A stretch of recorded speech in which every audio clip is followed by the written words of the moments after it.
এ যেন ভিন্ন এক ফ্যাশন দুনিয়ার জগৎ, যেখানে রয়েছে নানা ধরনের বিচিত্র সব আয়োজন। দর্শনার্থীরা ঘুরে দেখছেন ফ্যাশন দুনিয়ার অনন্য প্রদর্শনী। এমন চিত্রের দেখা মিলল ইরানের রাজধানী তেহরানের বার্ষিক ডিজাইন সপ্তাহে।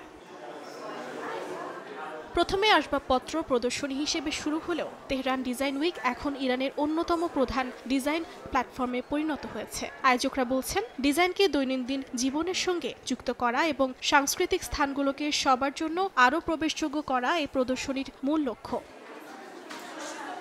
এদিকে যুব প্রজন্ম বিশেষভাবে এই আয়োজনের প্রতি আকৃষ্ট হচ্ছে। তেহরান বিশ্ববিদ্যালয়ের ছাত্ররা বলছেন, দেশের প্রায় ৭০% জনসংখ্যা ৩০ বছরের নিচে, তাই জেনারেশন জেড ও যুব প্রজন্মই সবচেয়ে বেশি এই প্রদর্শনীর সঙ্গে সংযুক্ত হচ্ছে।